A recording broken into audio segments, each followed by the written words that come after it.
kita mau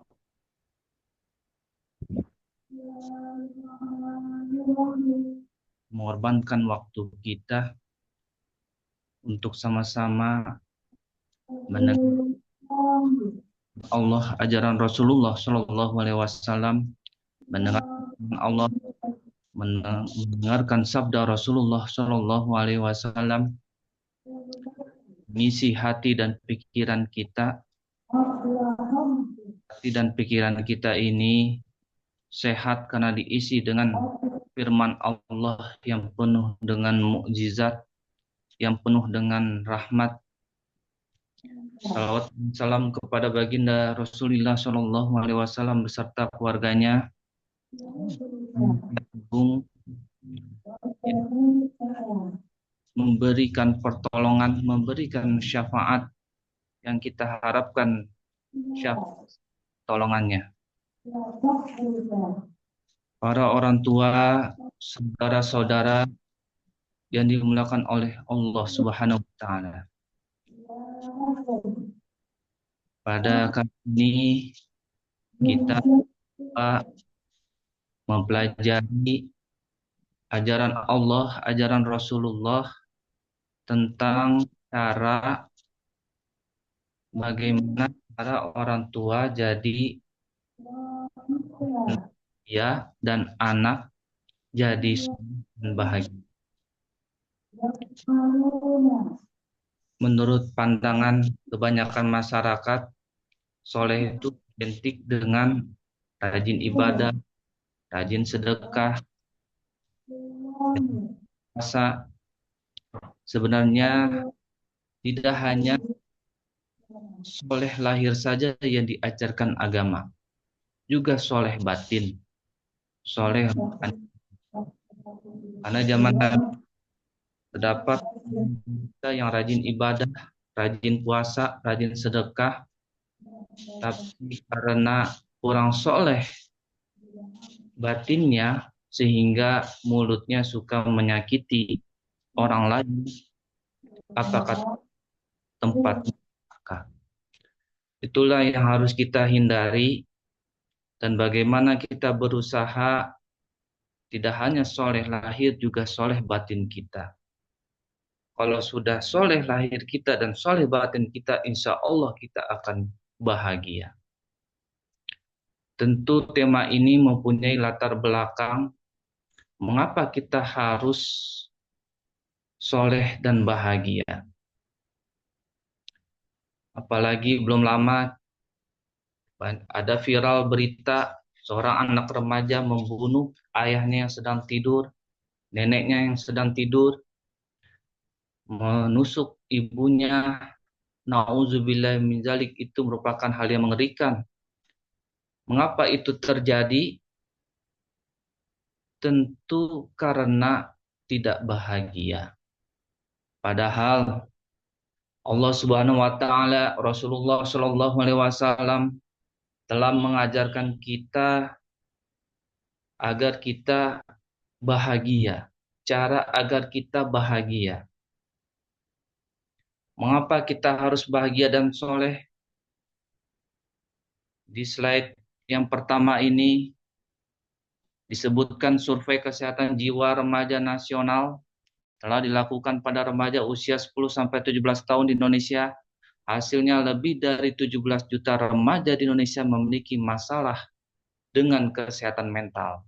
Sumber detik.com. Yang berikutnya, 48% orang tua mengatakan mereka benar-benar kewalahan karena stres.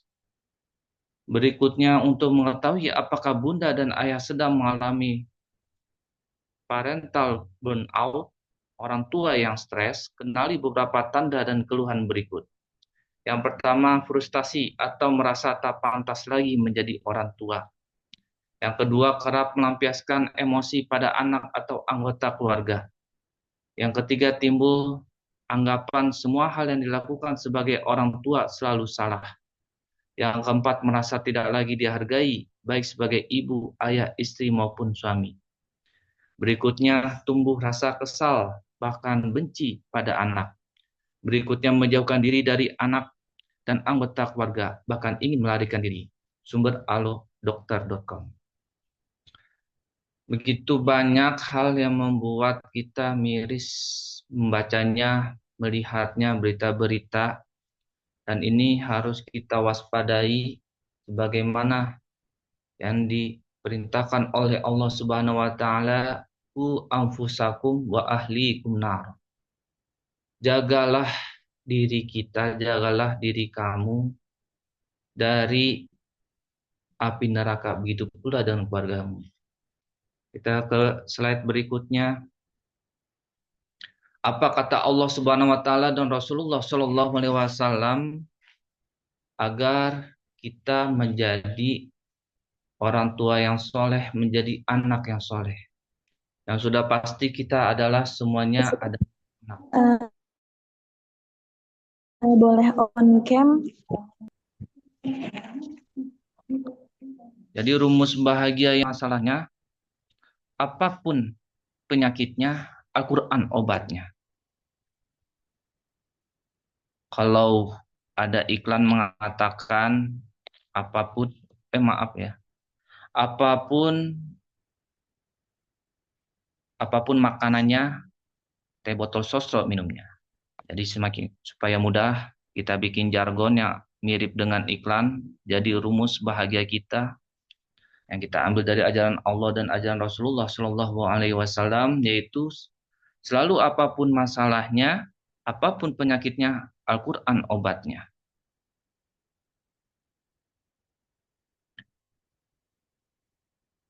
Jadi seperti yang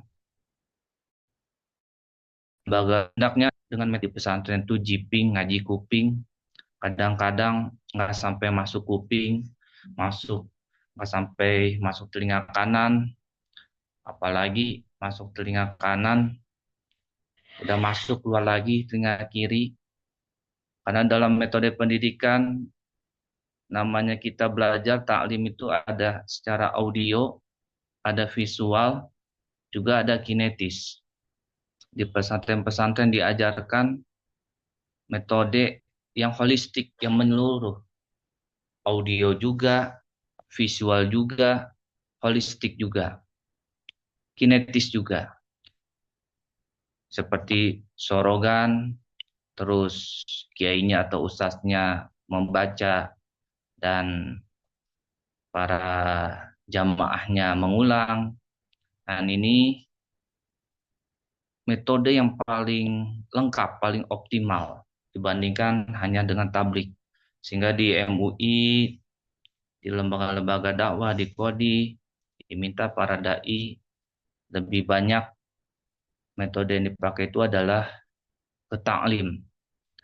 Jadi sama-sama ini di depan kita ada ayat Al-Quran, sama-sama kita mengaji agar ayat yang penuh dengan mukjizat ini, kata-kata Allah, firman-firman Allah yang penuh dengan mukjizat ini masuk ke telinga kita dengan kita mendengarkan, lalu masuk ke mata kita, lewat mata kita dengan kita melihat bacaannya, lalu masuk dan dikuatkan dengan gerakan mulut kita, kinetis, kalau istilah di dunia pendidikannya. Jadi nanti saya baca sebagaimana saya taklim di tempat-tempat yang lain. Jadi saya baca lalu diikuti oleh para orang tua dan saudara-saudara yang dirahmati Allah. Mudah-mudahan sejam kita melakukan ini, ayat-ayat itu kita baca, kita lihat, dan kita ulangi, membekas, dan yang diharapkan tidak hanya efek dari kognitif kita menambah, yaitu hati kita merasakan rahmat, merasakan keberkahan, karena kita pusatkan diri kita, hati kita ke firman Allah yang penuh mukjizat ini. Saya baca dulu, nanti mohon para orang tua dan saudara Diulang diikuti. A'udzu billahi minasyaitonir rajim. Ayo sama-sama. أعوذ بالله من الشيطان الرجيم Bismillahirrahmanirrahim. بسم الله الرحمن الرحيم ننزل من القرآن ما هو شفاء ورحمة وننزل من القرآن ما هو شفاء ورحمة. Artinya, sama-sama diulang para orang tua, para saudara. Artinya, kami turunkan Al-Quran Artinya kami turunkan Al-Quran sebagai penawar sebagai penawar dan rahmat. dan rahmat. Al-Quran Surat Al-Isra ayat 82.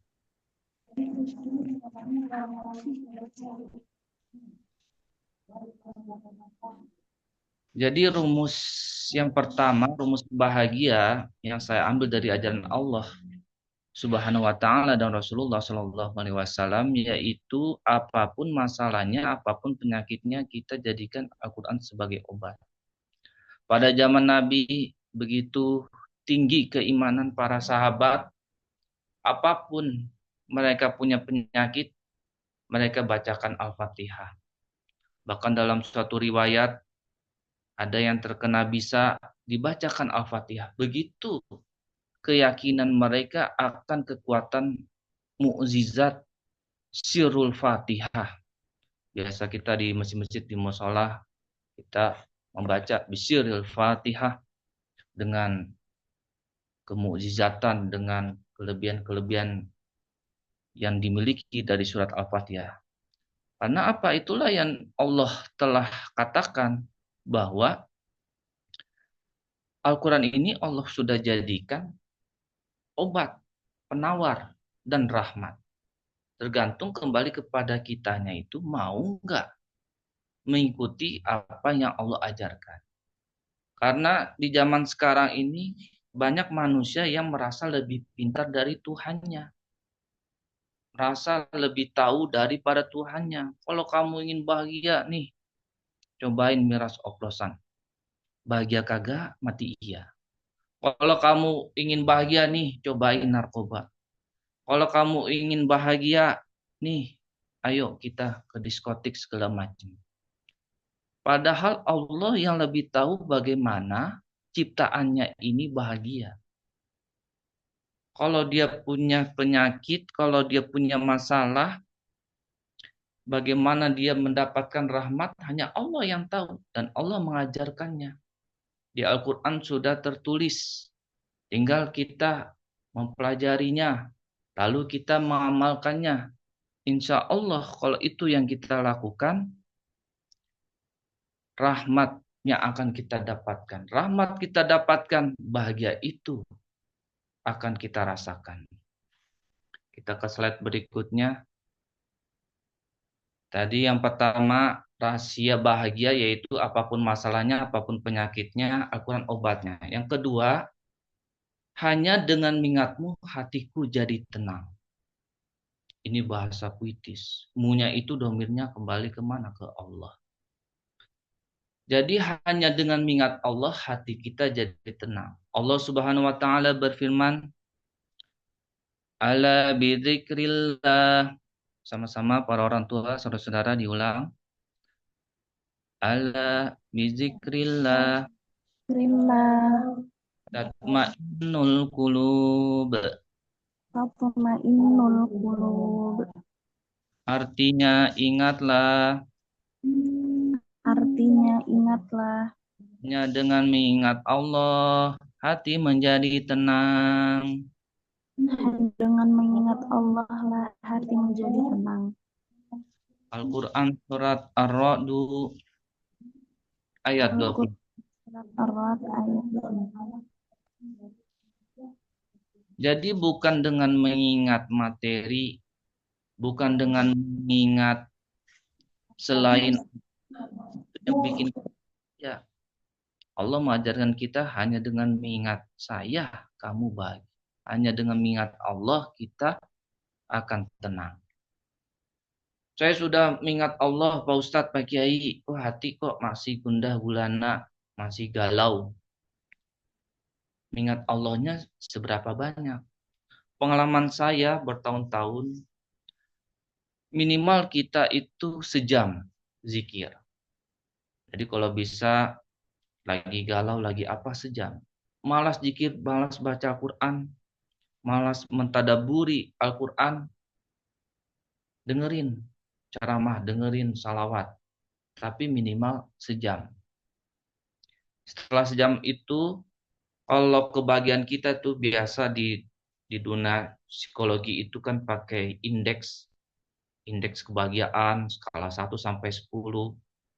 Misalnya pas lagi galau, indeks kebahagiaan kita itu 4 atau 5. Setelah sejam kita berzikir, membaca Quran, ngaji atau apapun yang semuanya itu mengingatkan kita kepada Allah, bersalawat pada Rasulullah Shallallahu Alaihi Wasallam, itu akan meningkat indeks kebahagiaan kita. Dan ini Allah yang ajarkan, bukan teori-teori siapa, bukan filsuf Barat segala macam yang mereka punya ajaran-ajaran sendiri.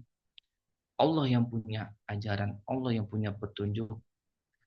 Alhamdulillah kita diberikan nikmat Islam, nikmat iman, nikmat hidayah, nikmat taufik. Kita tinggal amalkan, insya Allah kebahagiaan itu kita dapatkan tidak hanya di akhirat, di dunia ini. Karena dalam Al-Quran disebutkan orang-orang yang bahagia itu, Allah katakan contohnya adalah inna awliya Allahi la khaufun alaihim wa lahum yahzanun. Gak merasa galau, gak merasa khawatir, tidak merasa sedih. Siapa itu? Aulia Allah, orang-orang yang dekat dengan Allah. Walaupun kita kadang-kadang melihat tuh orang-orang soleh kok ujiannya berat, nabi-nabi ujiannya berat. Itu seperti anak SD melihat anak SMA atau mahasiswa ujian. Kalau anak SMA atau mahasiswa itu belajar dengan benar, belajar dengan tekun, pas waktu mereka mengerjakan ujian, ya biasa-biasa aja. Tapi ujian itu dilihat sama anak SD, apa kata anak SD? Wah, apaan ini? Jelaskan terminologi, epistemologi, segala macam. Nggak ngerti anak SD. Wah, susah banget ini soal ujian. Karena dia tingkatannya masih SD. Begitulah kita, orang-orang awam ini melihat orang-orang soleh. Orang-orang yang dalam Al-Quran itu dikatakan orang yang bahagia. La khaufun alaihim walahum yahzanun. Nggak ada mereka itu merasa galau, merasa sedih, merasa khawatir, merasa cemas, nggak bisa makan. Padahal Allah udah jamin rezeki kita. Merasa cemas, nggak punya tempat tinggal, merasa cemas, merasa galau, ditinggal nikah, gebetan, segala macam. Merasa cemas, cemas. Dan Allah menyebutkan ada loh manusia yang mereka itu la khaufun alaihim walahum yahzanun. Jadi bahagia terus. Rasulullah Shallallahu Alaihi Wasallam bersabda, bagi orang beriman itu tidak ada yang dianggap rugi setiap keadaan. Saat susah, apa yang dilakukan orang beriman? Mereka bersabar. Mereka bersyukur bisa bersabar. Dengan ada ujian itu, mereka bersabar, mereka mendapatkan pahala. Mereka nggak merasa rugi diuji. Nggak merasa rugi. Allah berikan mereka itu masalah. Mereka nggak merasa keberatan. Tapi namanya hidup, fa inna ma'al usri yusra, nggak mungkin kita susah terus. Kadang-kadang Allah kasih kita kemudahan. Dan begitu sebaliknya. Nggak mungkin Allah kasih kita kemudahan terus. Kadang-kadang Allah kasih kita kesulitan, kesukaran. Nah, bagi orang yang beriman, saat dia senang, dia bersyukur, itu keuntungan bagi mereka. Saat mereka susah, mereka bersabar, itu mereka anggap juga keuntungan. Itulah yang dicontohkan oleh para nabi dan orang-orang soleh. Mari kita ke slide berikutnya.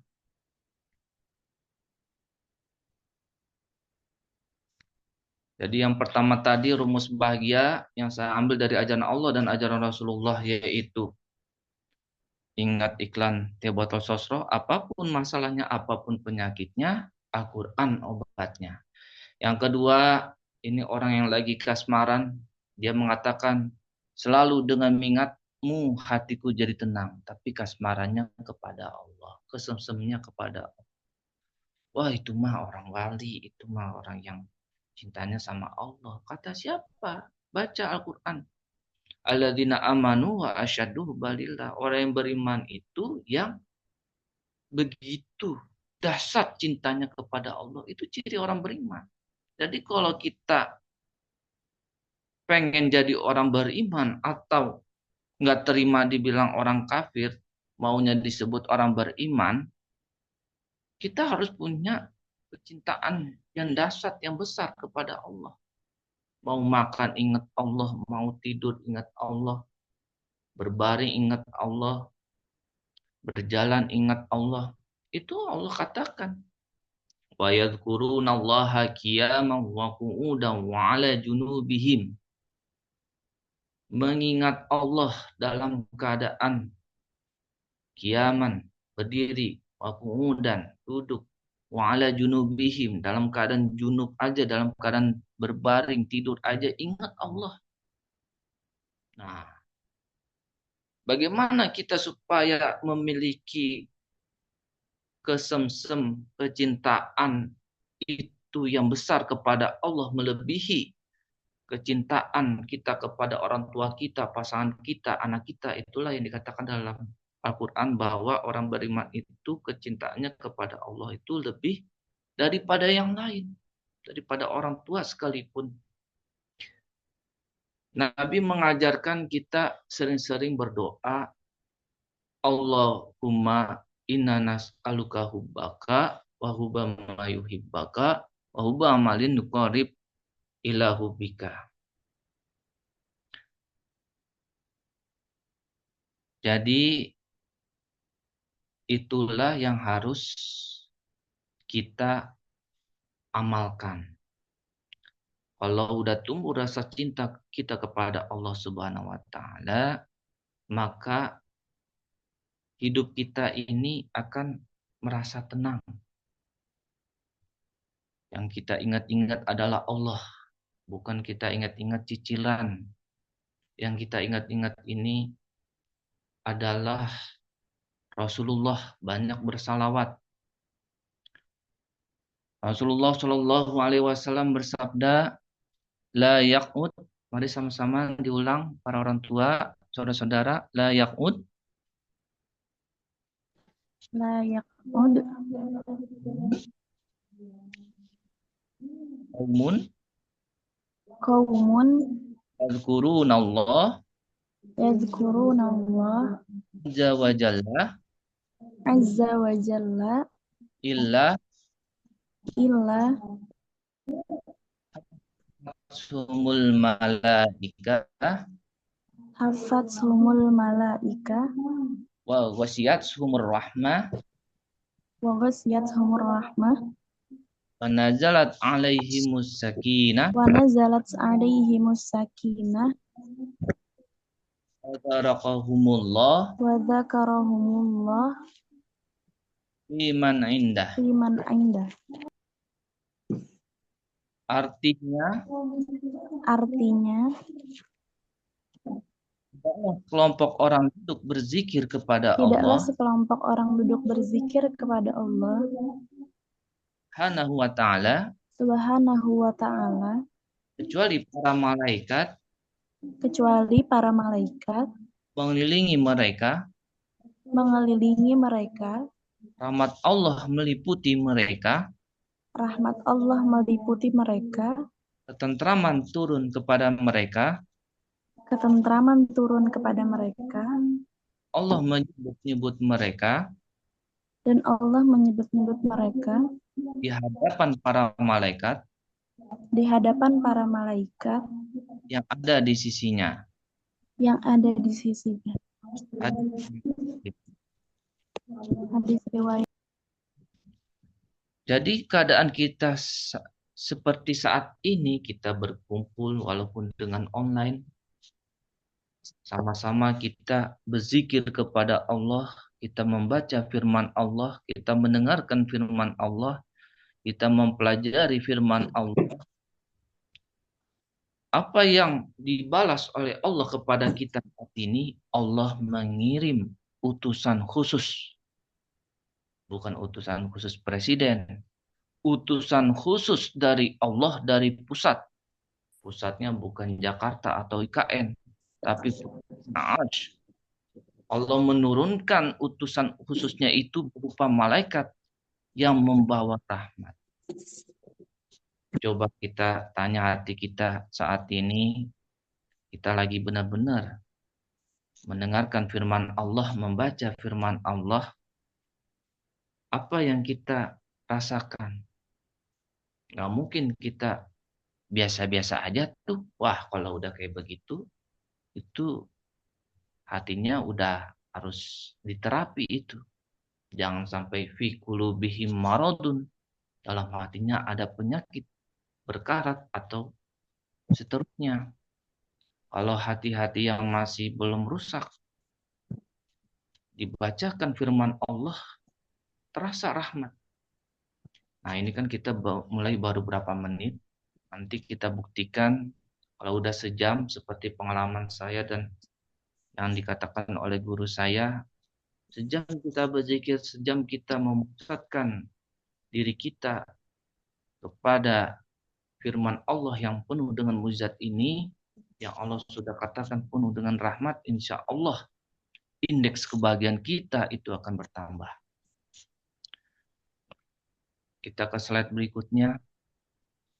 Tadi rumus bahagia, jadi rumus bahagia itu istilah saya aja, yang saya ambil dari Al-Quran dan hadis dan dari kitab-kitab seperti Ihya Ulumuddin, kitab Al-Hikam, yang banyak mengajarkan tentang bagaimana kita menyikapi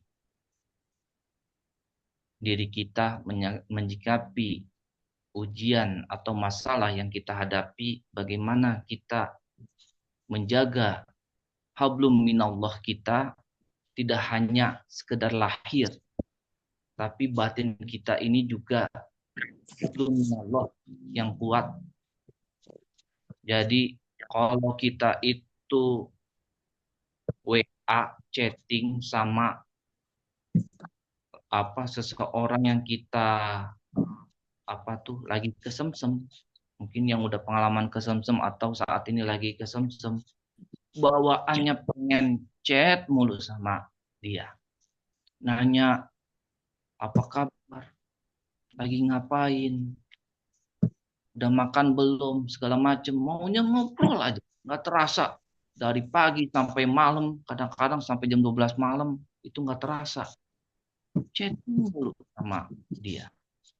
Nah, orang-orang soleh itu chatting juga, ngobrol juga, WA juga, tapi sama Allah. Ya Allah, apapun masalahnya ngomong sama Allah. Apapun keadaannya ngomong sama Allah. Karena secara syariat aja kita itu dari bangun tidur sampai tidur lagi isinya adalah doa. Mau tidur kita bukan disuruh chatting, nanya gebetan, atau nanya pasangan lagi ngapain. Sudah bangun belum? Kita disuruh apa? Chat ke Allah dulu. Bangun tidur, alhamdulillah dulu. Ngomong dulu sama Allah, doa dulu. Mau ngapain aja kita chatting lagi sama Allah, ngobrol lagi sama Allah. Mau ke kamar mandi, doa lagi. Mau keluar rumah, doa lagi. Masuk rumah, doa lagi. Isinya kita chatting mulu, tapi sama Allah. Nah, ini yang mungkin kita udah tahu tapi kurang dalam pengamalan. Gunanya kita mengadakan majlis taklim, majlis zikir, itu kita usikum wa nafsi bitaqwa.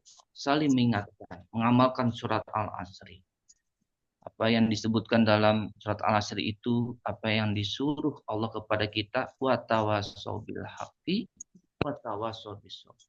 Kalau enggak itu yang kita lakukan, nggak saling mengingatkan, apa kata Allah, wal asri innal insana lafi khusrin. Kita rugi kalau kita nggak saling mengingatkan. Dikuatkan, ditaukidkan oleh hadis yang disebutkan oleh Rasulullah Shallallahu Alaihi Wasallam bahwa jika terjadi kezaliman dan dibiarkan oleh orang yang melihat atau yang tahu, maka Allah akan menurunkan azab. Tidak hanya akan menimpa orang yang melakukan kezaliman itu, tapi orang-orang yang di sekitarnya juga akan merasakan azab Allah itu. Na'udzubillah min dzalik. Nah, ini yang harus kita jaga. Makanya namanya amar ma'ruf nahi mungkar itu wajib. Jadi begitu banyak ayat-ayat yang menyuruh kita suruh ngajak ud'u ila rabbika bil hikmah wal mau'izah hasanah wajadilhum billati hiya ahsan. Surat Al-Imran ayat 104, wal takum minkum ummatun yad'una ilal khair wa ya'muruna bil ma'ruf wa ya'murun, mengajak bil ma'ruf, mengajak kebaikan, wa yanhauna 'anil munkar, dan mencegah dari perbuatan yang mungkar. Surat Al-Imran ayat 110, kuntum khaira ummah ukhrijat linnas ta'muruna bil ma'ruf. Diulang lagi, ditaukidkan lagi sama Allah. Diulang-ulang lafaznya sama Allah, ta'muruna bil ma'ruf wa tanhauna 'anil munkar. Bukan orang yang mengajak itu dia itu udah suci atau bagaimana. Kita ini watawassaw bil haqqi. Seperti ada teman kita, yuk sholat gitu. Bukan berarti dia udah suci. Itu mengajak kepada kebaikan. Jadi yang ketiga ini kita disuruh nongkrong. Disuruh nongkrong itu, tapi nongkrong sama siapa? Sama orang soleh. Jangan kebalikannya. Karena apa? Nabi mengatakan jika kita bergaul dengan tukang minyak wangi, kita wangi. Jika kita bergaul dengan tukang pedal besi, kita bau gosong. Bergaul dengan orang soleh, kita soleh.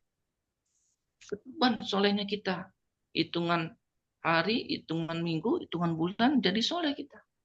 Terus saja bergaul. Saya ini bajingan, saya ini apa. Tapi kalau kita terus bergaul sama orang soleh, menular itu kesolehan. Begitu pula kebalikannya, bergaul sama orang yang pakai narkoba, hitungan hari, hitungan minggu, hitungan bulan kita pakai. Bergaul sama orang yang judi online, hitungan hari, hitungan minggu, hitungan bulan kita ikut-ikutan itu nyobain. Bergaul sama orang yang miras oplosan, hitungan hari, hitungan bulan, hitungan minggu kita akan menjadi nyobain miras oplosan. Nah itu yang kita nggak boleh tentang itu ajaran. Bagaimana dengan misalnya kayak Busmi, dia wali bergaul sama orang soleh, dia imannya udah tinggi, sifatnya bukan bergaul tapi udah berdakwah. Nah, kalau kita udah levelnya seperti Busmi, diskotik segala macem, nah itu wali yang imannya dari dijaga oleh Allah. Tapi yang kita masih orang awam, nah ini hadis Nabi jangan dianggap enteng. Kita bergaul sama tukang pedal besi, bau gosong, kena sial kita nanti. Awalnya kita soleh, awalnya kita orang yang menjaga diri karena bergaul sama orang yang pakai narkoba, ikutan pakai narkoba. Jadi itu harus dipahami. Istilahnya dikenali diri kita itu pahamnya udah sampai mana gitu. Apakah udah bisa menjaga diri, nggak bakal terbawa pergaul harus apa akibat pergaulan, atau masih kita suka-suka masih terbawa.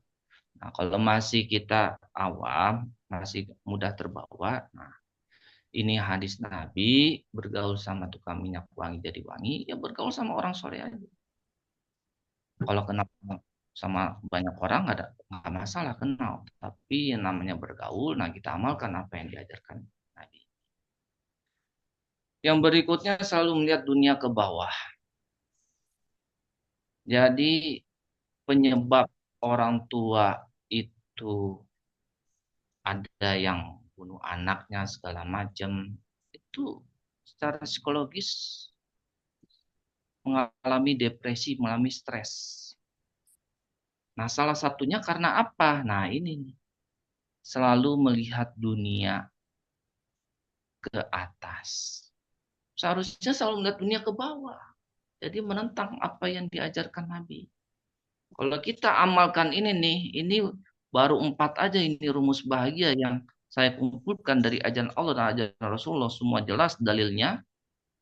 Nanti ini PDF-nya bisa di-share, kita bisa ulang-ulang. Benar enggak ini?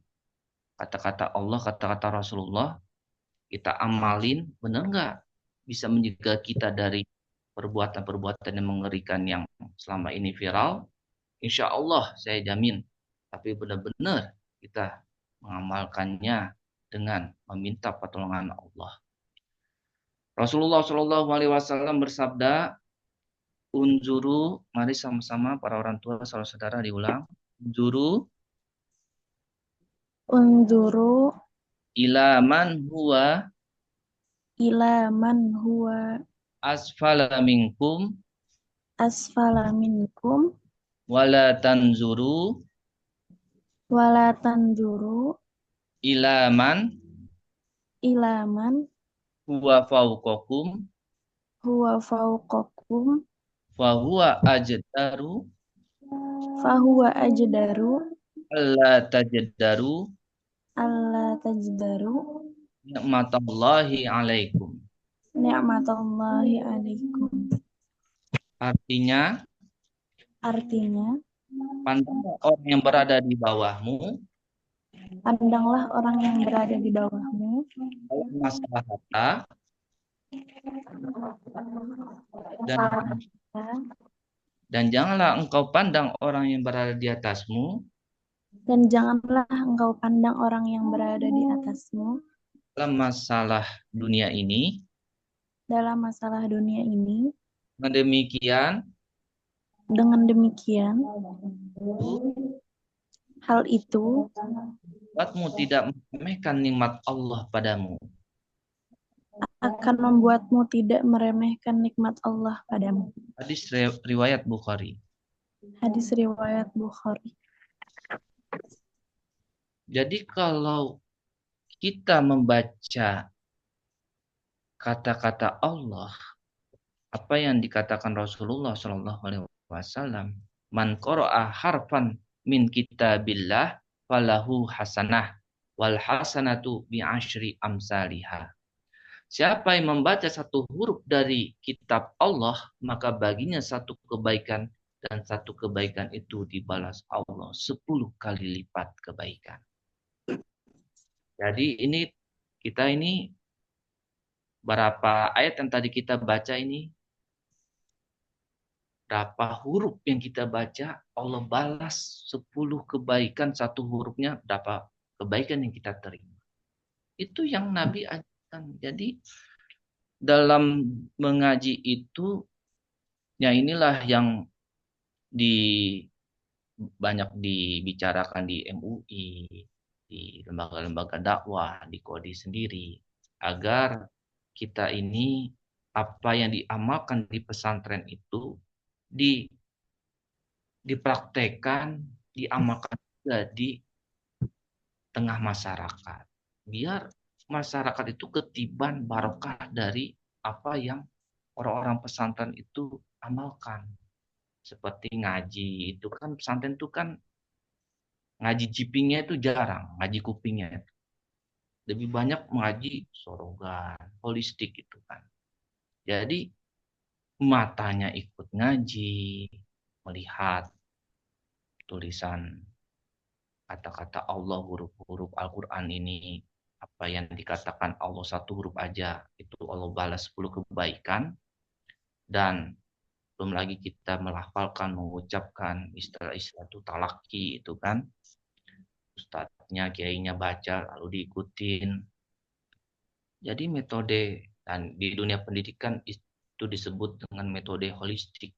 Audio juga, visual juga, kinetik juga. Nah, ini yang di masyarakat kurang dipraktikkan oleh para dai, para ustadz. Makanya saya sebisa mungkin setiap kajian, setiap pertemuan, saya siapkan materinya, dalilnya, mari sama-sama kita baca.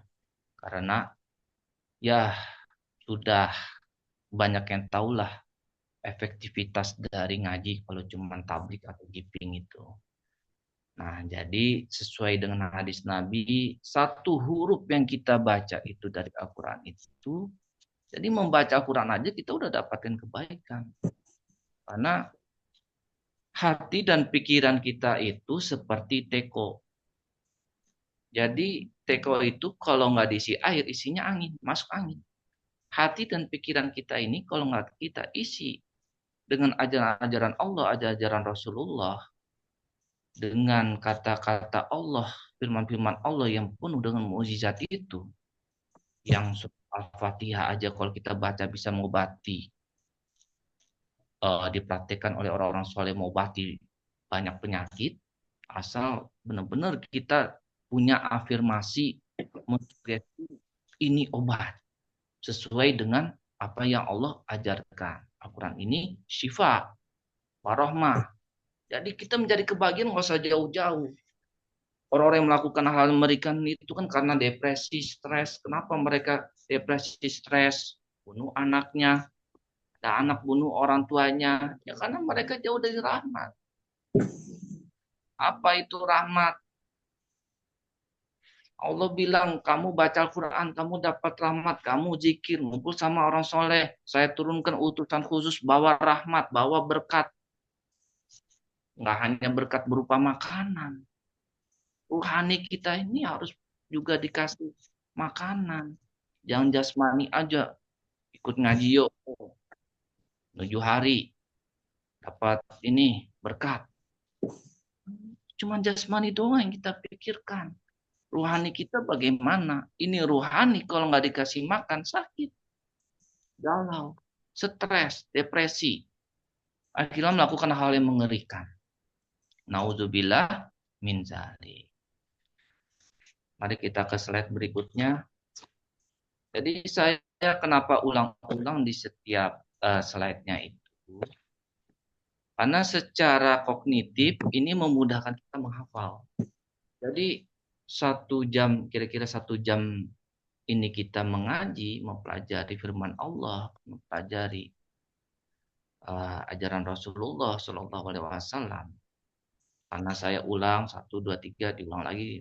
Nah ini yang banyak diajarkan oleh para ulama kalau mau menghafalin itu dengan cara mengulang. Bahkan ada riwayat mengatakan kalau nggak salah Imam Syafi'i itu dalam menghafal itu dia mengulang sampai 40 kali.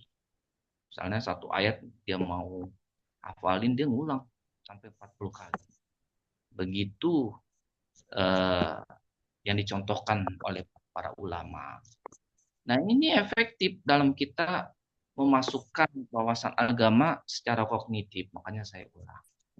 Dan efektifnya, nah kita lihat, kita baca, kita renungi, resapi, kita masukkan ke hati dan pikiran kita supaya jangan seperti teko kosong tadi, masuk angin. Kalau hati dan pikiran kita nggak terisi, masuk angin, ajaran-ajaran nggak benar masuk.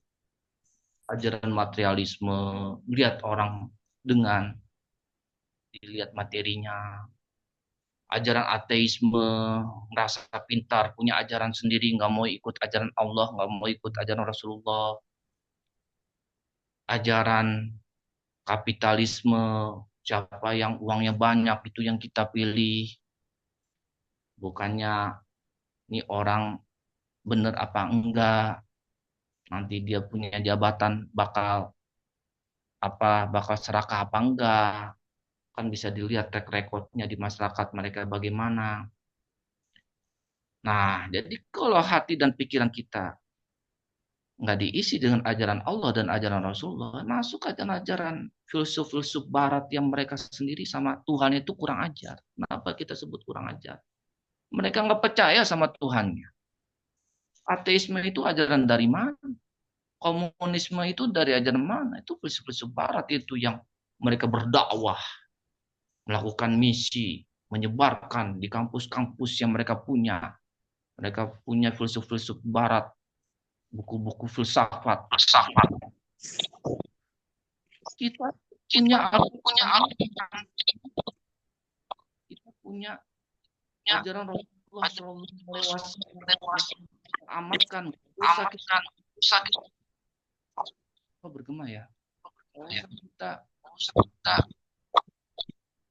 jauh-jauh bagaimana jalan-jalan ke luar negeri, traveling. Akhirnya pada sing sendiri dia nggak dapat emang. Oh, saya udah saya nggak bagi. Nah, ketidakbahagiaan yang karena nanti mengikuti apa yang Rasulullah ajar. Rasa pintar sendiri. Kita punya anak kecil. Kau tahu bahwa lo lebih tahu. Seharusnya itu tinggal nawar hati Allah boleh amri lakukan tidak bisa nyari mana traveling ke luar negeri sini pulang bahagia kagak ya. Jadi rumus ini istilah agar kita lebih mudah ingat yang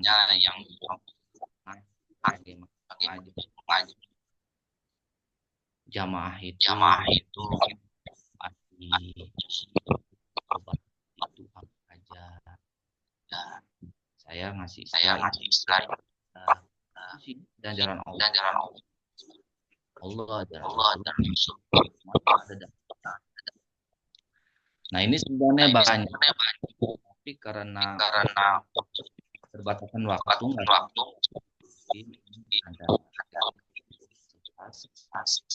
kita berikutnya. Jadi rumus apapun masalahnya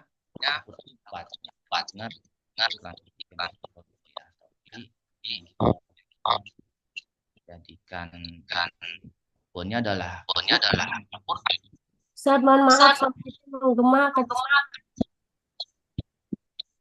Ya, ini kenapa ya menggema?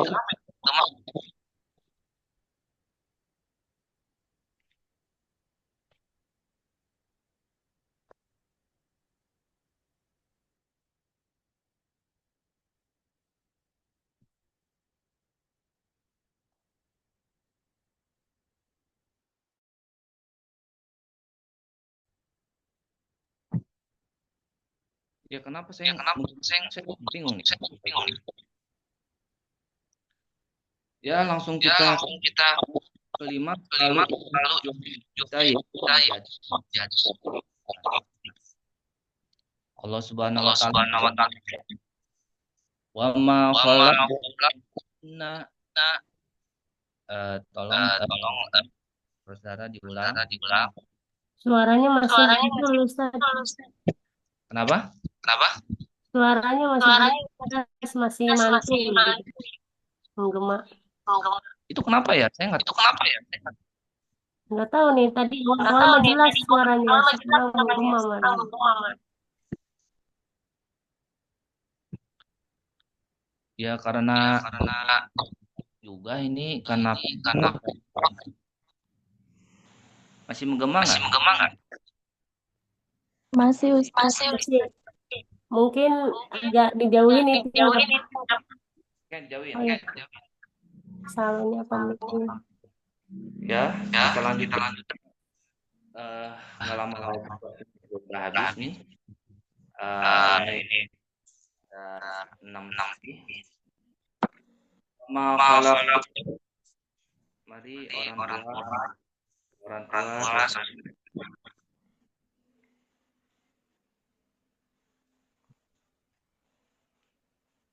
wa ma khalaqna Wa ma khalaq wal insa illa jinna wal insa liya'budun. Aku tidak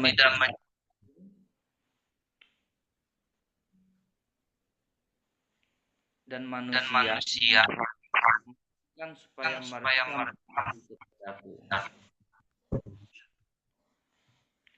Al-Quran surat Azab. Jadi Allah menciptakan kita itu punya tujuan. Tujuannya kita jadi abdinya. Bukan abdinya ambisi nafsu. Bukan abdinya setan. Jadi kalau sudah apapun yang kita lakukan ini karena Allah saja. Jangan kita punya tujuan hidup yang lain. Itu yang membuat kita menderita. Menjadi abdi ambisi. Anak harus dapat nilai bagus dimarahin. Anak sering-sering dimarahin. Kalau sudah nggak ada rasa kasih sayang lagi sama orang tuanya, nggak ada musuh orang tuanya. Nah ini banyak terjadi di dunia orang tua segitu marahnya oleh anak jelek. Padahal di negara sekarang mereka udah lebih kepada karakter building.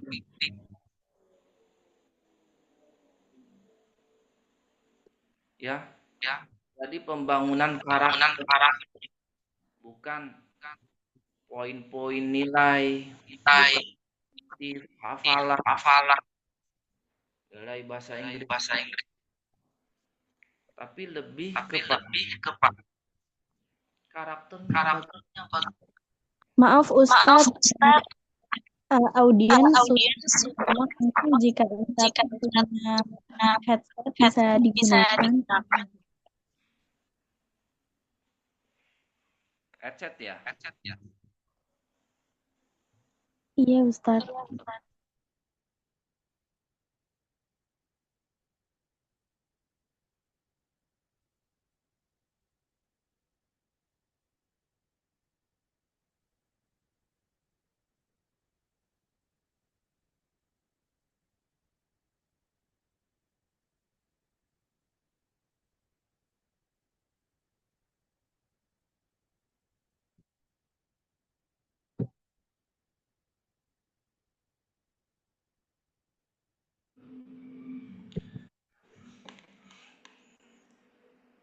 Jadi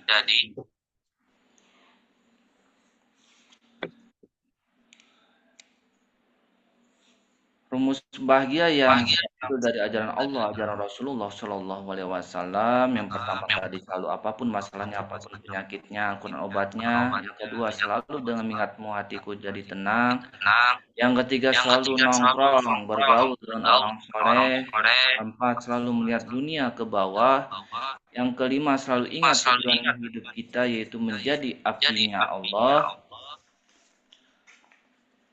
Yang berikutnya yaitu selalu banyak ingat mati. Rasulullah Shallallahu Alaihi Wasallam bersabda, "Aksiru zikra hazil lazat yaknil maut.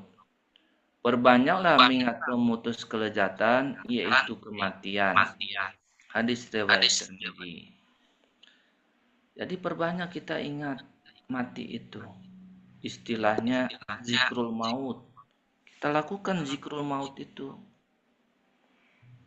Bisa dengan sering ziarah, sering bantu orang, pemulasaran jenazah, sholat jenazah, mengantar jenazah, menguburkan jenazah. Nah, kalau kita banyak ingat mati, nggak macam-macam urusan kita. Dan kita nggak terlalu tulal amal. Apa itu tulal amal? Panjang angan-angan. Pengen ini, pengen jadi sultan, pengen apa? Nggak ada dilarang. Tapi batin kita bisa menderita. Jadi kita nggak usahlah panjang angan-angan. Bagaimana caranya? Rem. Kita harus punya rem. Bagaimana cara remnya itu? Banyak ingat mati, zikrul maut. Jadi kalau kita disuruh beribadah seakan-akan mati besok, bukan kita meninggalkan dunia ini, nggak kerja, anak istri, nggak makan, bukan seperti itu. Kita berarti menganggap ibadah itu sempit. Kita cari nafkah itu ibadah. Bahkan saat kita mencari nafkah meninggal, banyak ulama mengatakan mati syahid. Ya, jadi yang disebut di jalan Allah itu nggak hanya yang didakwahkan oleh ISIS, perang gitu kan.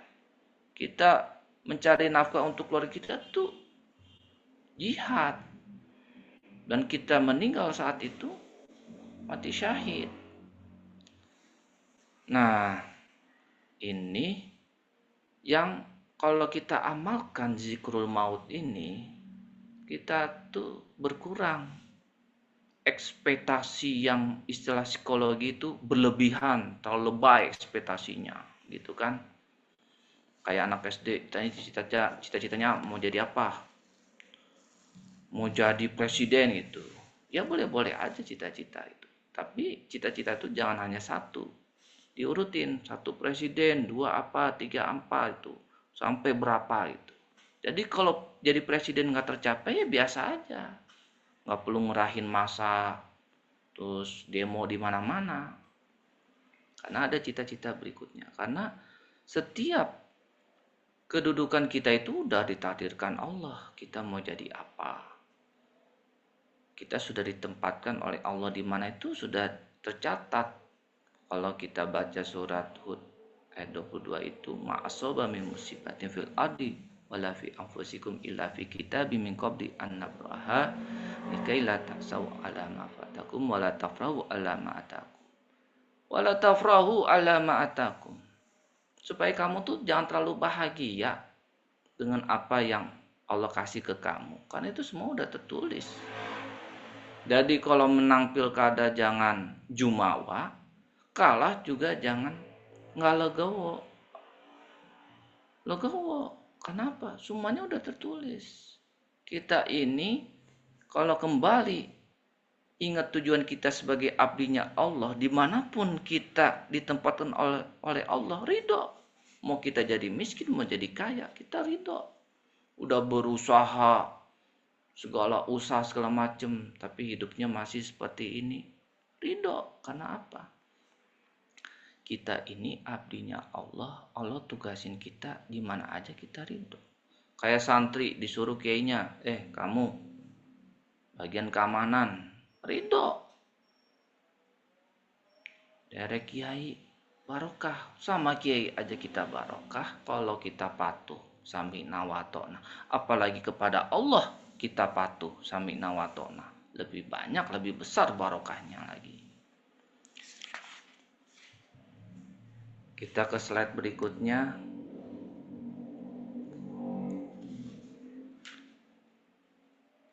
tadi ya, aksiru, berbanyaklah zikru hazimil lazat yaknil maut. Itu tadi ya. Berikutnya, slide berikutnya, rumus bahagia yang ke-7 adalah selalu banyak doa. Ini yang jangan pernah kita sekali-sekali remehkan. Karena apa? Rasulullah Shallallahu Alaihi Wasallam bersabda, ad-du'a'u, mari para orang tua saudara diulang, ad-du'a'u Ad-du'a'u silahul mu'min silahul mu'min wa imaduddin wa imaduddin wa nurus samawat wa nurus samawat wal ard. wal ard. Artinya, doa adalah senjata kaum mukminin dan merupakan tiang agama serta cahaya langit dan bumi. Hadis riwayat Hakim dalam kitab Sahihnya. Doa senjata orang beriman. Kalau kita dikasih sama jawara, misalnya jawara Banten, atau jawara dari mana itu, Madura, orang carok nomor 1 di Madura, ini dikasih, nih saya kasih kamu senjata paling ampuh. Kita bahagia banget, kemana-mana kita petatang petenteng bisa, karena kita yakin, pede, nggak pernah takut. Bawa motor malam-malam di Jakarta juga nggak merasa cemas. Saya sudah dibekalin senjata ampuh nih dari jawara misalnya. Ini kita hidup di dunia dibekalin senjata ampuh, pamungkas. Siapa yang ngasih kita ini senjata? Allah, Raja Langit, Raja Bumi, penguasa langit, penguasa bumi. Nggak ada satupun yang bisa mengalahkan Allah.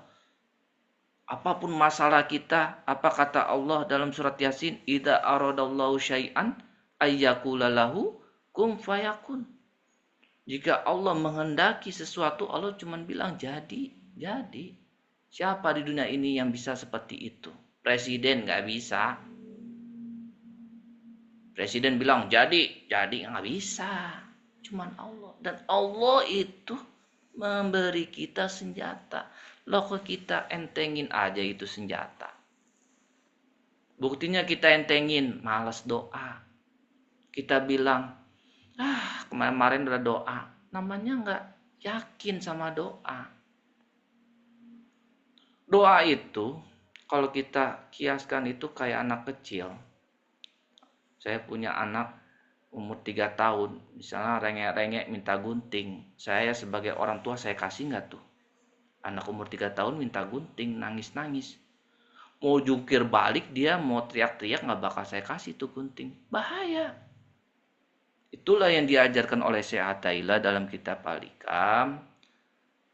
Jangan terlambatnya dikabulkan doa kamu itu. Menurut kamu terlambat. Padahal di mata Allah itu nggak terlambat. Karena Allah bilang, ud'uni astajib lakum. Itu membuat kamu putus asa. Datai asu. Karena Allah itu pasti memberi di waktu yang terbaik dan memberi sesuatu yang baik itu menurut Allah kepada kamu. Bukan menurut kamu. Bagi anak kecil, bagi anak saya umur 3 tahun itu, gunting itu dia merasa baik. Ini dia ngotot-ngotot, nangis-nangis. Tapi bagi orang tuanya yang tahu, yang lebih berilmu, yang lebih berpengalaman, justru karena sayang nggak dikasih. Tapi kalau dia nanti udah SD, dikasih nggak ada masalah. Nabi Muhammad bukan nggak dikasih dunia sama Allah, ditawarin dunia. Tapi apa yang dicontohkan oleh Rasulullah Shallallahu Alaihi Wasallam, Rasulullah milih jadi hamba aja, ya Allah. Saya nggak mau jadi raja seperti Nabi Sulaiman. Itu contoh apa yang dikatakan oleh Rasulullah Shallallahu Alaihi Wasallam. Wadarul akhirah lahiyal hayawan. Udah akhirat aja cukup bagi saya itu kehidupan. Dunia ini saya, apa kata Nabi, musafir numpang lewat. Nggak usah dikejar-kejar banget, biasa-biasa aja. Ya kalau kita usaha ya usaha biasa-biasa aja, nggak usah ngoyo. Mau jadi caleg-caleg biasa-biasa aja, apalagi yang nyuruh kiai, ya udah jalanin. Kalah kita nggak merasa apa-apa, menang juga kita nggak merasa jumawa. Itulah yang dinamakan dunia itu. Di dalam riwayat si As-Sajili doanya di tangan, jangan sampai di hati. Nah, itulah yang harus kita doakan. Nggak apa-apa kita punya dunia kalau itu emang udah rezeki kita, takdir kita, tapi jangan sampai masuk hati. Artinya apa? Apapun, saat apapun itu Allah ambil kembali lagi, kita cuma bisa bilang innalillah, semuanya milik Allah, wa inna ilaihi raji'un. Nggak ada rasa memiliki itu, tidak ada. Karena apa? Sebenarnya semuanya punya Allah. Lillahi ma fis samawati wa ma fil ard. Kita sering baca itu surat Al-Baqarah. Kita tahlilan, kita baca, kita renungin apa isinya. Semuanya milik Allah. Kita fakir. Makanya dalam kitab-kitab orang-orang soleh itu pasti nyebut dirinya apa? Al-fakir. Allahu a'lam, Allah lebih tahu. Nggak merasa lebih tahu, Allah lebih tahu. Kita nggak tahu apa-apa. La haula wala quwata illa billah. Kita ini nggak punya daya, nggak punya kekuatan. Otak lemah, badan lemah. Apa yang kita sombongkan? Nah, dengan kita berbanyak berdoa, apalagi doa-doa yang dicontohkan oleh Rasulullah, itu menambah, menguatkan iman kita. Dan guru saya mengijazahkan saya sebuah doa. Doanya itu simple, gak pakai bahasa Arab. Yang diajarkan adalah kamu kalau doa dari hati yang paling dalam. Untuk apa kamu hafal berhalaman-halaman tuh doa sampai jamaah juga pegel dengerinnya, tapi nggak dari hati kamu itu, nggak sampai ke arsy. Doa itu walaupun dari orang yang nggak ngerti bahasa Arab, orang awam, tapi kalau dari lubuk hatinya yang paling dalam itu menggoncang arsy. Nah, tentu sama-sama udah banyak yang tahu rukun dari doa yang dalam hadis diajarkan. Kita mulai dengan alhamdulillah, berterima kasih atas semua nikmat yang Allah berikan kepada kita, karena kita sebelum minta aja, sebelum doa Allah udah ngasih begitu banyak nikmat. Kalau kita mau berhitung-hitung, kalau kita mau fa amma bi nikmati rabbika fahadis, tahadus bin niat, tahadus bin nikmat, begitu banyak nikmat yang Allah berikan kepada kita. Nah, setelah kita berterima kasih kepada Allah, kita bersalawat, Allahumma sholli ala sayyidina Muhammad wa ala sayyidina Muhammad. Setelah itu kita mohon ampun, istighfar, karena gak ada manusia itu tempatnya salah dan lupa. Jadi maka nul khoto, tempat salah. Kalau di tempat salah wajar kalau ada manusia salah, nggak usah dihujat-hujat banget gitu. Karena kita juga tentu lebih baik daripada yang kita hujat. Kalau kita menasihati, nasihati aja. Nggak usah merasa diri kita terlalu suci. Orang berbuat salah, bawaannya, udah kayak orang paling suci di dunia. Kayak nggak pernah merasa berbuat salah. Kayak nggak pernah ngatain orang G titik-titik gitu. Udah sensor gitu kan, takut nanti saya diviralin juga gara-gara ngomong G titik-titik gitu kan. Kalau kita nasihatin orang, nasihatin aja gitu, nggak usah dihujat-hujat gitu, karena kita ini belum tentu lebih baik dari orang tersebut.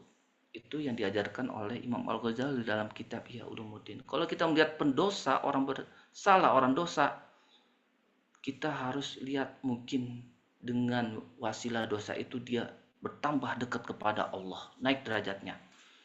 Kalau yang sering murojaah kitab Halikam tuh, apa kata Syekh Athaillah mengajarkan kepada kita, dosa yang membuat kita bertambah dekat kepada Allah, bertobat kepada Allah, menangis, keluar air mata kita lebih baik dari kebanggaan kita karena kita telah ibadah sholat malam atau ibadah yang lain.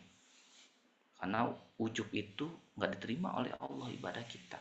Sedangkan air mata penyesalan seorang pendosa, itulah yang mengguncang arsy. Itulah yang Allah cintai. Innallaha yuhibbul tawabin. Allah menyukai orang yang taubat. Jangan orang udah minta maaf masih digebukin gitu kan. Ya kalau diselesaikan secara hukum, diselesaikan secara hukum gitu. Udah minta ampun gitu. Ampun bang, saya minta maaf. Masih digebukin juga gitu kan. Kalau kita bawa ke hukum, apa salahnya gitu kan. Gitu pula siapapun yang berbuat salah. Nah, itulah yang dinasihatkan di dalam kitab Ihya Ulumuddin yang dinasihatkan oleh Imam Al-Ghazali kepada kita kalau kita melihat seorang pendosa atau orang berbuat salah dengan ainur rahmah, dengan mata kasih sayang. Karena kita nggak tahu siapa yang bisa jamin. Saya jamin saya wafat dalam keadaan husnul khatimah, nggak ada. Kiai sehebat apapun nggak bisa. Malah kiai yang hebat-hebat merasa dirinya berdosa, merasa tawadu. La ilaha illa anta subhanaka inni kuntu minaz zalimin. Itu yang dicontohkan dalam Al-Qur'an. Kita merasa diri kita ini zalim. Kalau kita merasa diri kita zalim, ngatain orang, hujat orang berbuat salah, berbuat khilaf, salah ngomong, salah apa mah, gak bakal tega kita. Karena kita melihat diri kita juga nggak sempurna.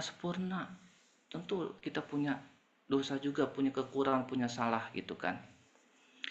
Nah inilah yang harus kita muhasabahkan. Jadi jangan hanya menyuruh orang muhasabah, diri kita juga harus muhasabah. Bahwa jangan pernah kita meremehkan orang. Nah, tadi kembali ke ijazah doa yang diajarkan oleh guru saya, baca alhamdulillah, baca salawat, mohon ampun.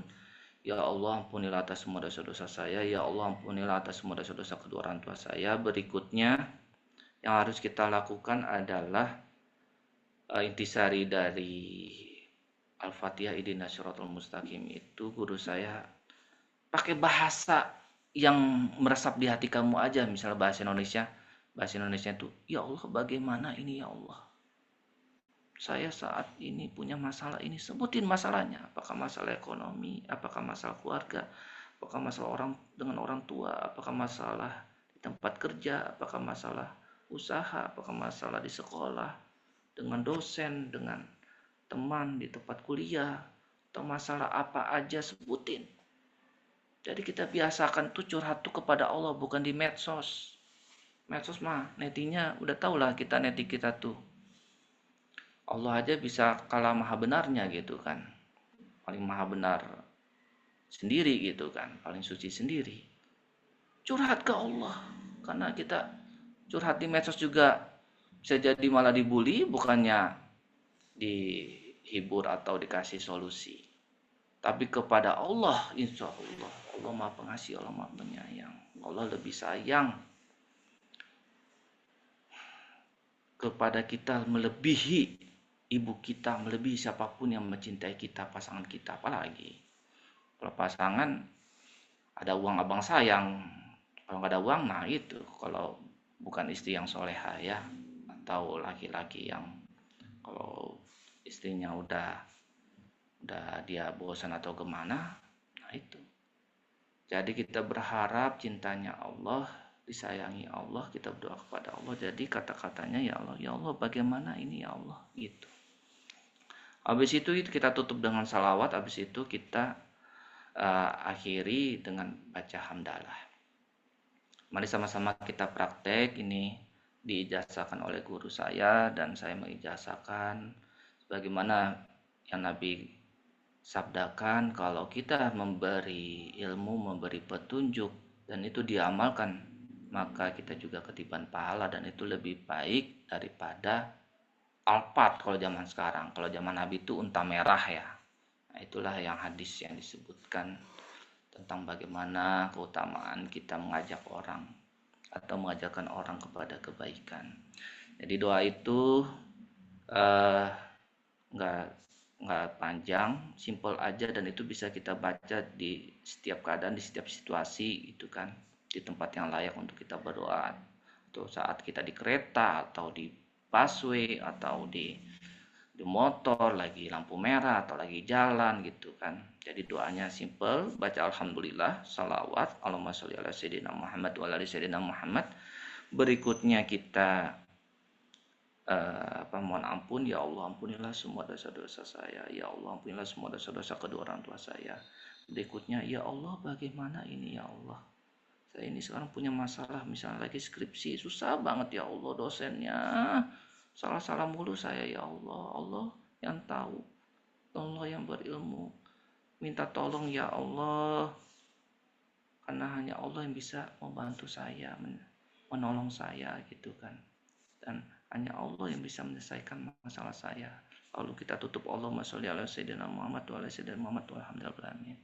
Ya, sama-sama kita praktekkan sekali. Mari diikuti setelah saya membaca. Alhamdulillahi rabbil alamin. Mari sama-sama para orang tua, saudara-saudara diulang.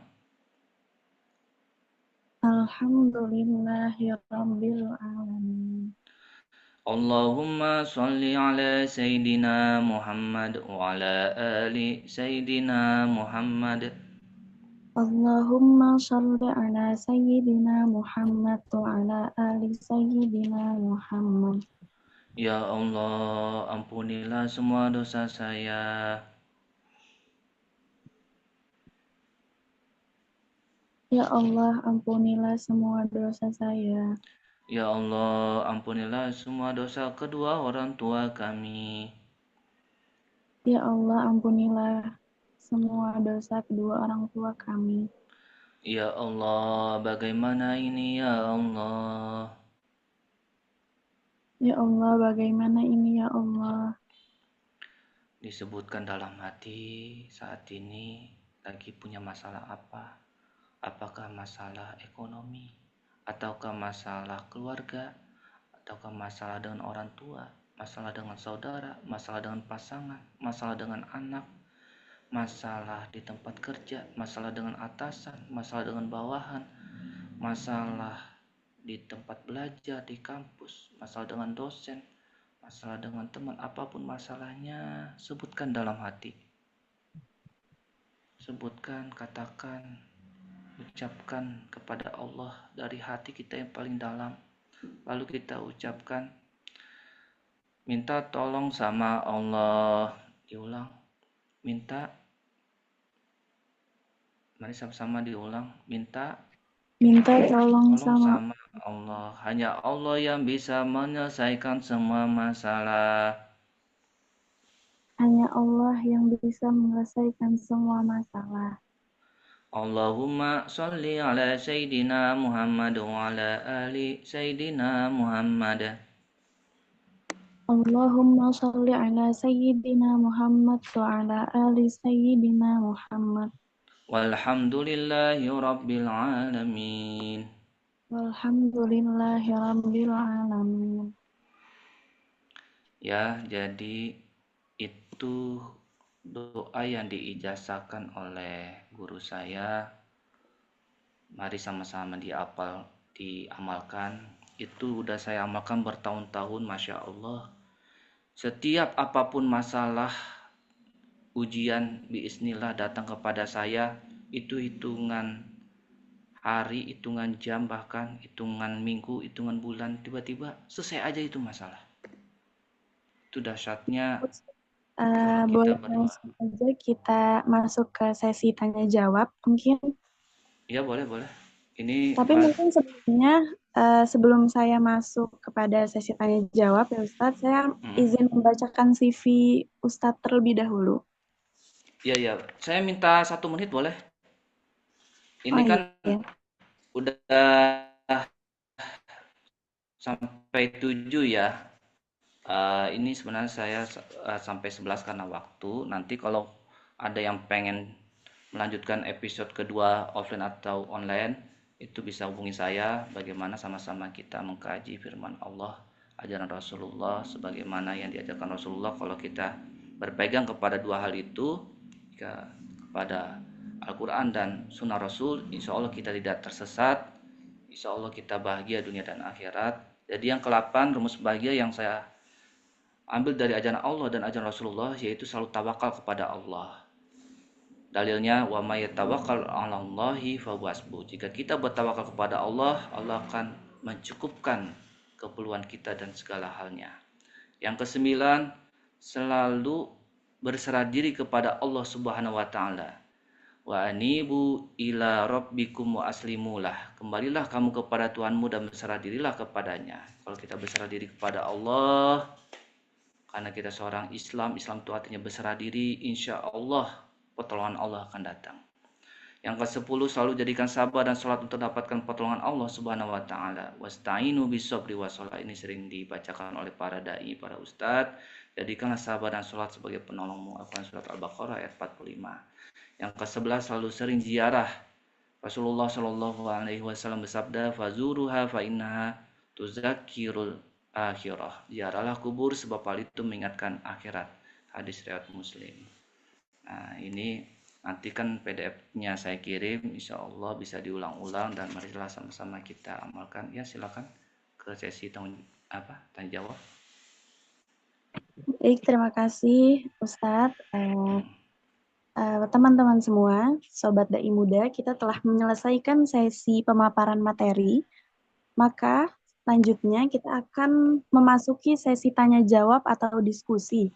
Akan tetapi sebelumnya saya akan membacakan CV narasumber kita pada malam hari ini, yaitu Ustadz Nafisuddin Eshum CADI, beliau lahir di Jakarta pada tanggal 4 Januari 1982.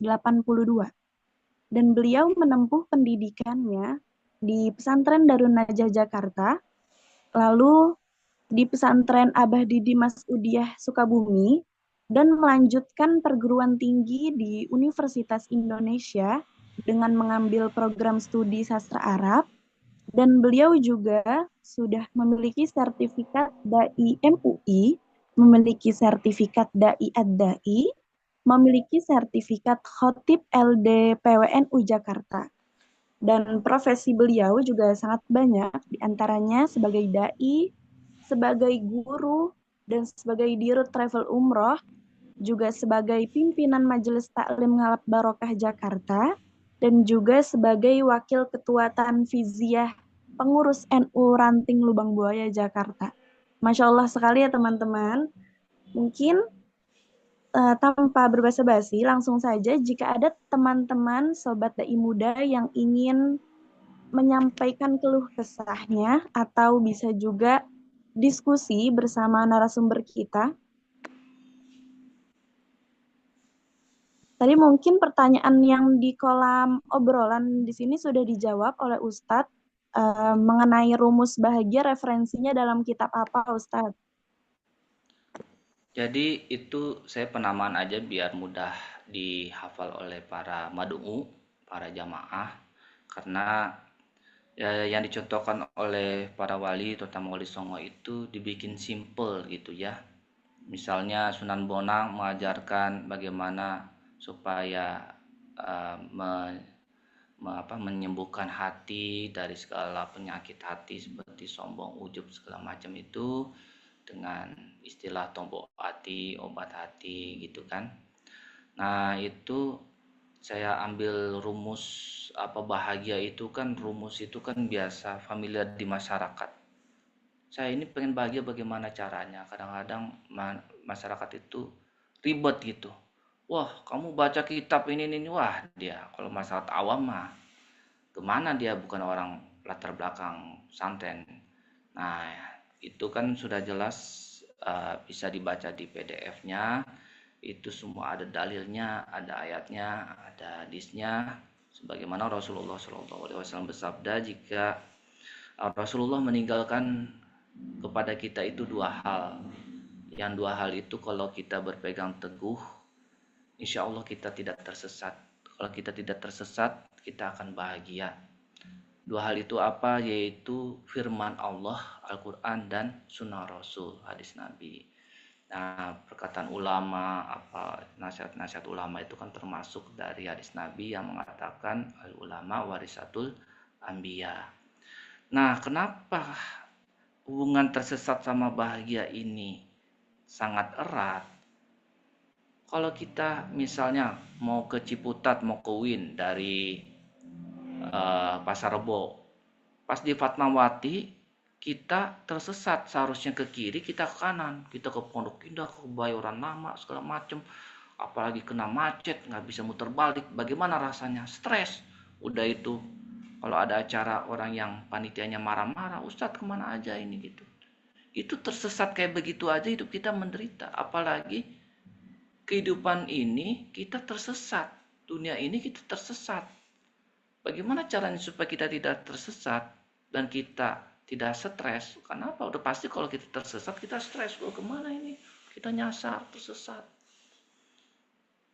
Salah Google Map aja kita susah, menderita gitu, stres. Apalagi dalam menjalani kehidupan ini. Allah sudah ngasih petunjuknya, Google Map-nya itu Allah udah ngasih. Nah ini jangan sampai kita tersesat.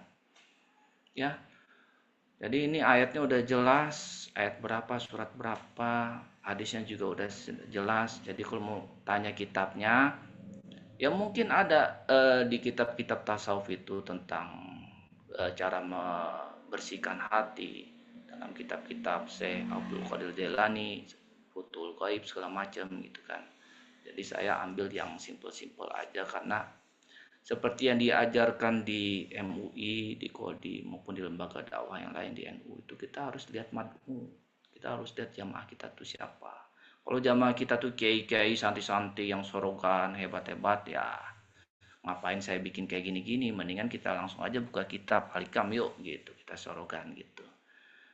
Nah ini kan untuk supaya mudah dicerna oleh masyarakat umum gitu kan, karena mad'u kita ini kan beragam gitu, nggak semuanya santri, ada juga orang yang awam dan mereka butuh siraman rohani gitu. Jadi kita bikin mudah, bikin hal yang kata-kata bisa cepat masuk, istilahnya itu nggak susah diinget gitu kan. Kalau di sekolah-sekolah itu kan biasanya guru-guru, kita bikin rumus ini itu, misalnya menghafalkan apa itu planet, karena saya pernah ngajar juga, ya kita bikin apa tuh singkatan aja, planet itu ada 8, kita bikin singkatannya MVB Maisun gitu kan, Merkurius, Venus, Bumi, Mars, Jupiter, Saturnus, Uranus, Neptunus gitu. Jadi itulah dibutuhkan seperti yang disarankan oleh para ulama lembaga dakwah seperti Kiai Khalil Nafis itu, dibikin mudah. Orang ini belajar agama tuh dibikin mudah, dibikin dia mudah ngafalinnya, mudah ngamalinnya gitu. Karena kita disuruh oleh Rasulullah, mudahkan, jangan persulit gitu kan.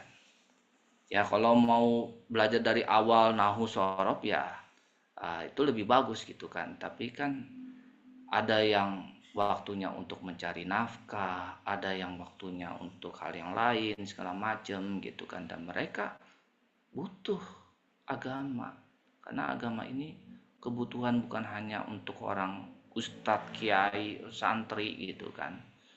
Seluruh orang manusia ini butuh agama, karena agama ini yang buat Allah, yang punya hak ciptanya Allah. Allah nggak hanya ngasih kita jasmani ini, Allah ngasih kita ruhani, dan itu hanya makanannya adalah agama itu, siraman rohani. Mana ada siraman rohani pelajaran fisika, kan nggak ada. Siraman rohani pelajaran agama, apalagi yang berkenaan dengan ilmu akhlak, ya, ilmu tentang bagaimana kita menyikapi hidup, jangan syariat aja. Karena banyak ulama yang menasihati belajar ilmu syariat doang, lama-lama jadi takfiri, jadi teroris. Semua orang dianggap syariatnya nggak bener gitu kan, semua orang salah gitu. Kalau kita baca banyak sering-sering sorogan atau murojaah kitab-kitab akhlak kayak kitab Ihya Ulumuddin, kitab Al-Hikam, atau kitab-kitab Syekh Abdul Qadir Jailani, itu apa tuh timbul istilahnya tuh rahmat, timbul Rahman Rahimnya Allah itu masuk ke hati kita tuh. Kita mau ngatain orang, mau apa tuh, mau hujat orang itu mikir-mikir dulu gitu kan. Karena kita nggak tahu. Kita juga bisa jadi kita tuh apa tiba-tiba kita kesandung di jalan, kesandung dalam berbicara segala macam gitu kan. Bisa itu menimpa kita semua gitu. Makanya Imam Al-Ghazali ngajarin kita kalau melihat pendosa itu lihat, bisa jadi orang itu apa tuh dikasih apa tuh wafat dalam keadaan husnul khatimah. Kita dalam apa kata Rasulullah Shallallahu Alaihi Wasallam, ada orang yang melakukan ibadah penghuni surga seakan-akan dia tuh sama surga itu sangat dekat karena segitu besarnya amalan yang dilakukan, saking besarnya amalan yang dilakukan itu sampai dia dengan surga itu sangat dekat. Tapi apa yang terjadi ditakdirkan oleh Allah kepada orang tersebut, Allah wafatkan dia dalam keadaan su'ul khatimah, masuk neraka. Begitu dengan kebalikannya, udah familiar lah kita, udah masyhur kan, masyhur bahwa cerita seorang pembunuh sampai 100 orang lalu Allah masukkan ke surga gara-gara husnul khatimah. Begitu pula dengan pelacur, orang yang berzina bertahun-tahun gara-gara dia cuma ngasih air ke anjing yang kehausan. Bayangin aja tuh, udah anjing kehausan, binatang dikasih, bukan manusia, anjing. Itu Allah hapus semua dosanya. Karena surga neraka bukan kita yang punya. Kita nggak bisa melabelin orang neraka nih, surga ini menjudge orang, wah ini orang nggak benar segala macam. Kita nggak tahu akhir hidup kita apa. Nah, orang-orang soleh yang dicari adalah ya Allah biha, ya Allah biha, ya Allah bihusnil khotimah. Itu yang dicari. Perjalanan kita kadang-kadang kita khilaf, salah, dosa segala macam. Daripada kita isi medsos kita dengan menghujat orang lain, itu kita naikkan apa itu firman Allah. Mas tulis ayat, kirim. Kita kirim firman Allah, lalu di forward ke banyak orang segala macam, viral. Itu pahalanya minta ampun. Belum lagi diamalkan. Daripada kata-kata hujatan yang kita kirimkan gitu kan. Dan orang yang lebih berdosa daripada orang yang hujat itu lebih banyak. Kenapa? Dia yang kita hujat-hujat. Kenapa? Orang yang punya dosa lebih banyak dari dia tuh ada. Mungkin kita. Nah itu makanya kita hati-hati. Itulah yang diajarkan oleh Imam Al-Ghazali, oleh Syekh Athaillah di kitab Al-Hikam gitu. Ya, gimana? Ya, baik. Terima kasih, Ustadz. Kepada tadi yang bertanya, Abdul Latif, sudah sangat itu ya, cukup ya pertanyaannya dijawabnya. Mungkin sesi Zoom kita pada malam hari ini, kajian kita sudah selesai. Kita ucapkan alhamdulillahirabbil alamin. Alhamdulillahirabbil alamin. Kami mengucapkan terima kasih banyak kepada narasumber kita, kepada Ustadz Nafis, terima kasih. Semoga ilmunya yang diberikan kepada kita dapat bermanfaat dan kita juga yang menyimaknya tadi dapat mengamalkannya, semoga agar bermanfaat juga kepada diri kita. Dan saya mengucapkan terima kasih kepada audiens yang sudah ikut menyimak dan ikut hadir pada kajian pada malam hari ini.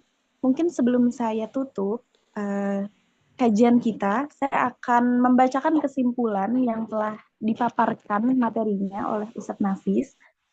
Bahwasanya yang pertama, soleh dan bahagia harus diterapkan dalam sebuah keluarga, karena hal itu sangat penting.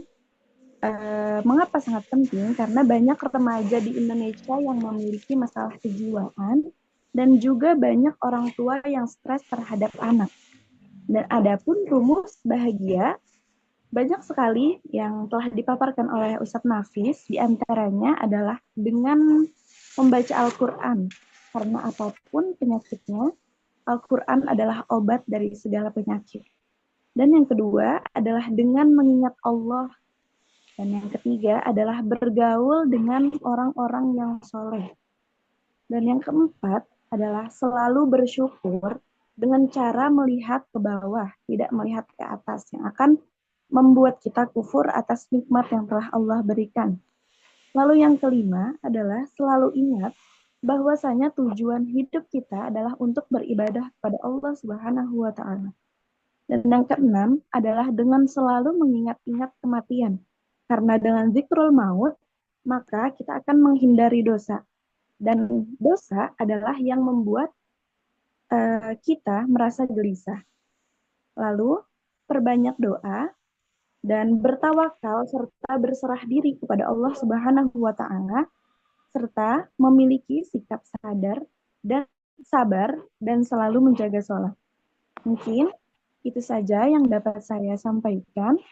Kurang lebihnya mohon maaf.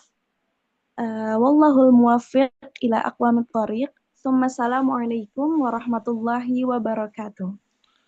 Waalaikumsalam warahmatullahi wabarakatuh. Ya, saya juga akhiri dengan wallahu a'lam wallahu muwaffiq ila aqwamit thoriq wal afwa minkum. Wassalamualaikum warahmatullahi wabarakatuh.